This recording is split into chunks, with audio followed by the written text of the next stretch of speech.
और आखिर में हमें बस लॉलीपॉप दे दिया 10% का। इसमें महंगाई बहुत ज़्यादा बढ़ाई गई है और इसमें आवाम को कोई रिलीफ नहीं दिया गया। पेट्रोलियम लेवी 5% से 20% हो जाएगी तो महंगाई कहाँ जाएगी। अस्सलाम वालेकुम नाजरीन, आज का हमारा सवाल है कि हुकूमत ने कहा कि हमने अवाम दोस्त बजट पेश किया, ये अवाम दोस्त बजट था कि नहीं। हम जानते हैं अवाम से कि वो क्या कहते हैं इसके बारे में। नहीं, आवाम दोस्त नहीं है। वो कैसे?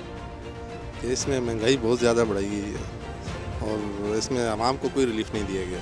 आपको पता है पाकिस्तान में पहली मरतबा ये ज़्यादा बजट पेश किया गया है, 87,000 अरब। के लिए कितनी आवाम दोस्त बजट नहीं है।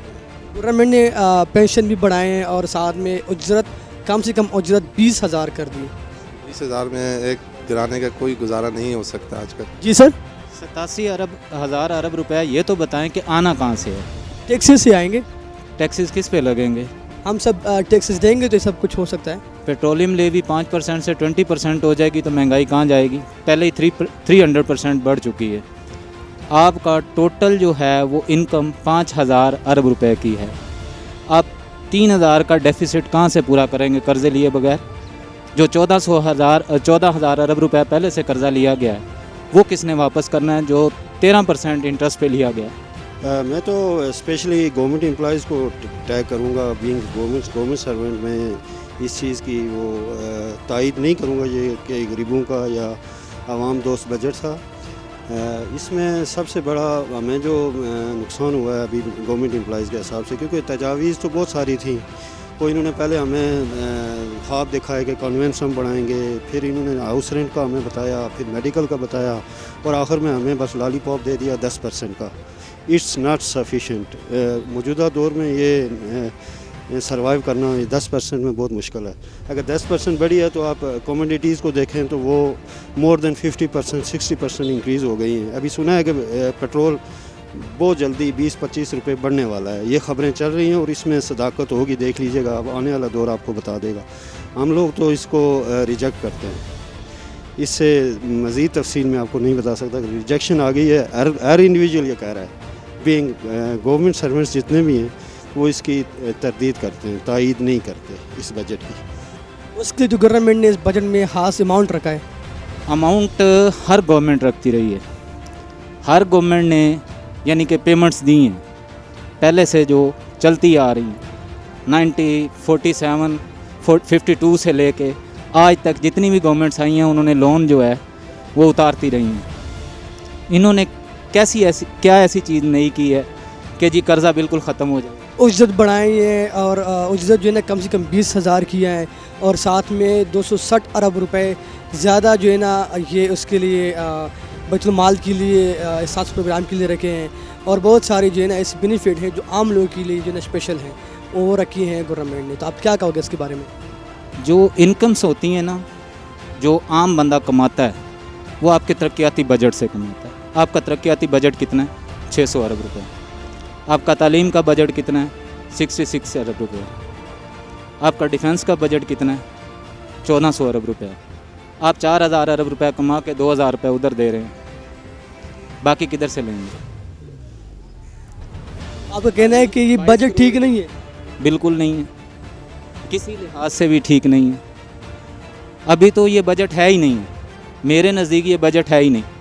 बजट तो उस वक्त होगा जब IMF अप्रूव्ड करके इनको देगा। इससे क्या मुराद आपका? क्योंकि अभी तक IMF के साथ इनकी डील ही नहीं हुई। जो इन्होंने नेक्स्ट लोन लेना है उसकी डील ही नहीं हुई उनके साथ। जब तक वो फाइनलाइज नहीं होती, नए टैक्सेस वो क्या लगाएंगे? बिजली का रेट बढ़ेगा, पेट्रोल का रेट बढ़ेगा और चीज़ों का रेट बढ़ेगा, महंगाई नहीं होगी। ठीक है, हमने 40% वापस ले लिया। ठीक है, बहुत बहुत शुक्रिया। ठीक है, आप एज अ सर्वेंट बोल रहे हैं, government servant, as a like आम आदमी आप बोले तो क्या ये ठीक था ये बजट की? नहीं, आम आदमी के तो हालात हमसे भी बदतर हैं। वो तो पहले ही वो डू और डाई वाली सिचुएशन में है, या जीना है या मरना है, बस उसके दो ही हैं। उसने दिहाड़ी लगानी है तो कुछ खाना है, अदरवाइज़ उसके लिए तो कुछ भी नहीं है। वो तो उसके लिए बजट कुछ भी नहीं है। मैं तो ये समझता हूँ गवर्नमेंट ने कम से कम उजरत 20,000 कर दी, तो आप क्या कहोगे इसके बारे में? 20,000 में एक बंदा यूटिलिटी बिल्स देगा, घर का किराया देगा, राशन लाएगा, बीमारी के लिए दवाएं की कीमतें आप एक मरीज़ अफोर्ड नहीं कर सकता। एक घर में अगर एक मरीज़ हो ना तो 20,000 में वो अफोर्ड नहीं कर सकता कि वो सर्वाइव कर सके। 20,000 कुछ भी नहीं है। आप 20,000 लेके मार्केट में जाएं, आपकी 2 बंदों की ख़रीदारी नहीं पूरी होती ईद के हवाले से, या किसी भी सेलिब्रेशन की शादी ब्याह हो कोई इस तरह का, वो नहीं पूरा कर सकता।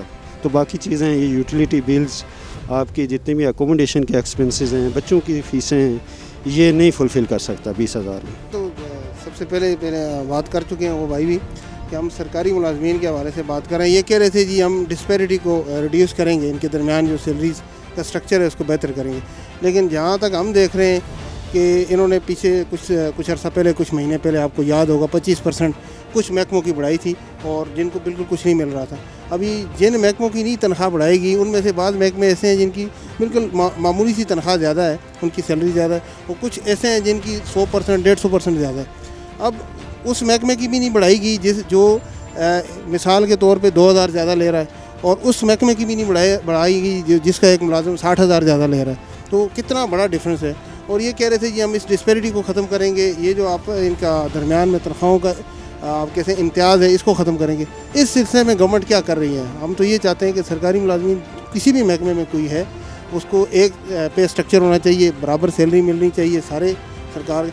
और सबसे बड़ी मसला ये है पाकिस्तान में कि एक ईमानदार सरकारी मुलाजिम के लिए अभी ज़िंदगी गुजारना बड़ा मुश्किल हो गया। आप देखें ना, क्वान्टिटीज़ की प्राइसेस को देखें कि घी जो 150 रुपये किलो मिलता था अभी 300 रुपये पे पहुँच गया है।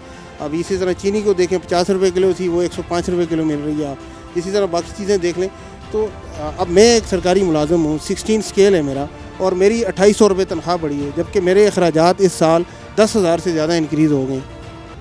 तो अब मैं वो बाकी 7,000 कहाँ से पूरे करूँगा? आप मुझे बताएं ना, एक सरकारी मुलाजिम कहाँ गुजारा कर सकता है इस तरह? तो हम कम से कम नहीं मुतमईन जी। इन्होंने बड़े झांसे दिए जी, हम सोच रहे थे चले 2 साल, हमने खुद भी हिमायत की इस गवर्नमेंट की, कितने एक नए लोग हैं, हो सकता है पाकिस्तान के अंदर एक नई तब्दीलियाँ लेके आएँ, कुछ इनके आने से कोई फ़र्क पड़े। लेकिन मुझे लगता नहीं ये लोग 2 साल बाद भी यही कारकर्दगी होगी, तो हम सख्त मायूस हैं इनकी कारकर्दगी। ये तो हम अपनी हद तक कह रहे हैं। बाकी बजट में आप देख सकते हैं, बाकी लोग, आम रेडी वाला भी बेचारा मुतासर हो रहा है, जो गुजारा कर रहा है, एक दुकानदार भी मुतासर हो रहा है। इन्होंने हर तबके को मुतासर किया। हुकूमत ने ये जो गरीब तबका है जैसे रेडियो वाले वगैरह, इनके लिए 260 अरब रुपए एक्स्ट्रा रखे हैं अब बैतुल माल और एहसास प्रोग्राम के लिए।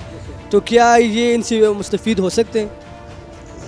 जहाँ तक ये बात कर रहे हैं कि ये जो बैतुल माल से फ़ंड दिया जाता है लोगों को, अक्सर हमने तो अपने इलाकों में या देहातों में देखा है, इर्द गिर्द जिन लोगों को असल में ज़रूरत होती है उनको मिलता नहीं है, और जिनकी ज़रूरत नहीं होती या जिनको नहीं देना चाहिए उनको मिल जाता है।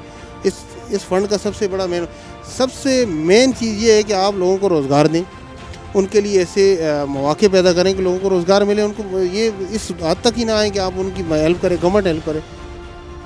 आप उनके लिए मौके बनाएं ना, नौकरियां मिलें लोगों को। क्या ज़रूरत है आप उनको फ़ंड दें? एक बेवा अगर घर में बैठी है, उसके घर में आप इस तरह के उसको मौके देंगे, वो बैठे बैठे अपना काम करे, उसको पैसे देने की ज़रूरत ना पड़े। 10-12 हज़ार में महीने का खर्चा चलता भी नहीं है। जी नाज़रीन, जिस तरह आप लोगों ने देखा है कि लोग इस बजट से मुतमईन नहीं हैं। ये इसलिए मुतमईन नहीं है कि ये कह रहे हैं कि महंगाई तो बढ़ रही है, अगर बजट में ज़्यादा पैसे रख रहे हैं बैतुल माल के लिए या पेंशन बढ़ा रहे हैं वगैरह वगैरह, इनके साथ साथ महंगाई को भी कंट्रोल करें। कैमरामैन दानिश के साथ सनाउल्लाह हटक, कैपिटल 51 न्यूज़, इस्लामाबाद।